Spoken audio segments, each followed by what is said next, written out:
पंच परमेष्ठी के चरणों में कोटिशा वंदन और उपस्थित सभी स्वजन परिजनों को मेरा सादर जय जिनेंद्र। संतान यदि शिक्षित हो और संस्कारित हो तो माता पिता को उसके भविष्य की चिंता नहीं होती, क्योंकि भविष्य उज्जवल होता है।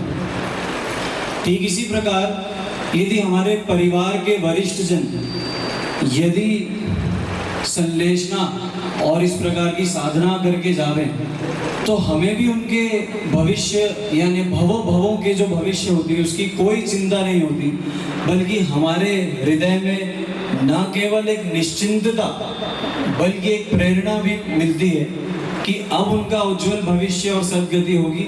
इसीलिए ये न केवल श्रद्धांजलि सभा है बल्कि श्रद्धांजलि उत्सव है। नाहटा परिवार में शोक का माहौल बिल्कुल भी नहीं है। ये हमारे लिए एक उत्सव की बात है कि जो दादाजी हमें इस प्रकार की शिक्षा देकर गए कि कैसे जीवन जीना और कैसे मृत्यु को महोत्सव बनाना। संक्षिप्त में कुछ बातें कहूँगा क्योंकि पूर्व वक्ताओं ने सारा परिचय दादाजी के जीवन का दे दिया है। जैसे हमने देखा कि संथारे की साधना उन्होंने की, हमको लगता है कि भाई साधना हुई।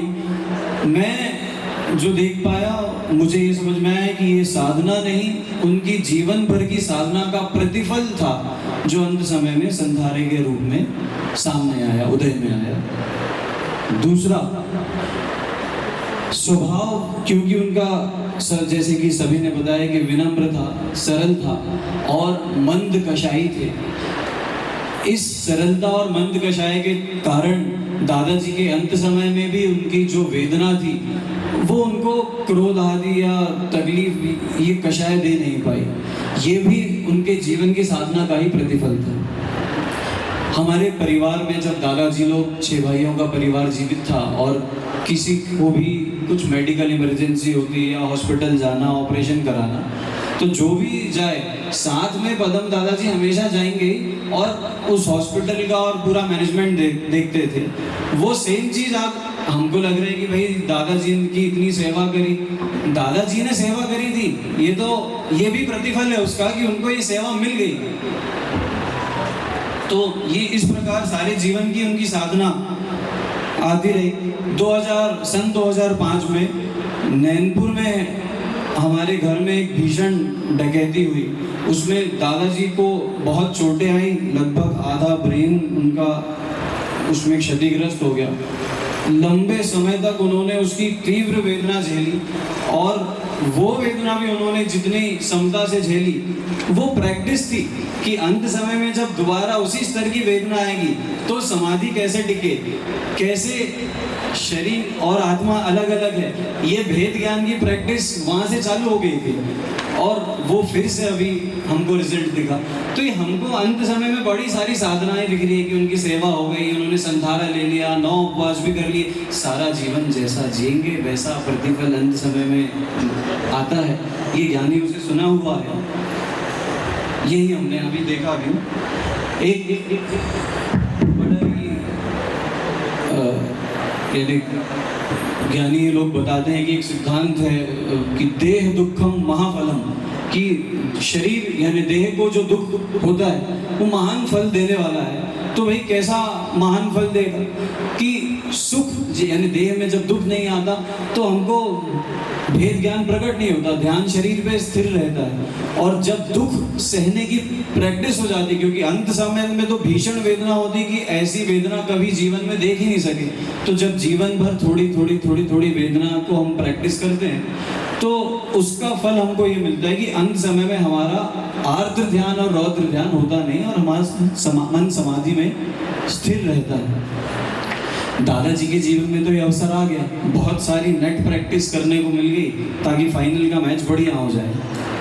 ये अवसर हमारे और आपके जीवन में आए नहीं आए पता नहीं।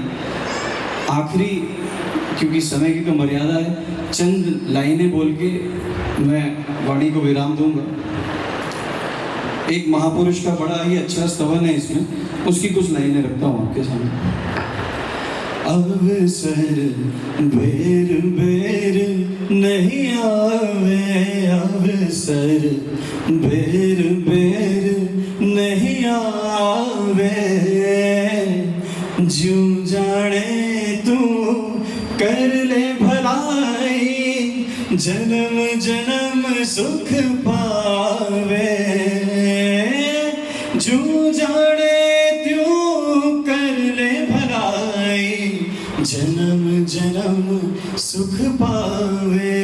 अवसर बेर बेर नहीं आवे, तन धन जौबन सब ही झूठो, प्राण पलक में जावे। तन छूटे धन कौन काम को, काहे को कृपण कहावे। अवसर बेर बेर नहीं आवे, जाके दिल में साच बसत है, ताकू झूठ न भावे। आनंद घन प्रभु चलत पंथ में, समर समर गुण गावे। अवसर बेर बेर नहीं आवे। हमको भी हमारे जीवन में ये अवसर मिला है साधना करने का, और दादाजी से प्रेरणा लेते हुए हम सब भी इस साधना पथ पर आगे बढ़े।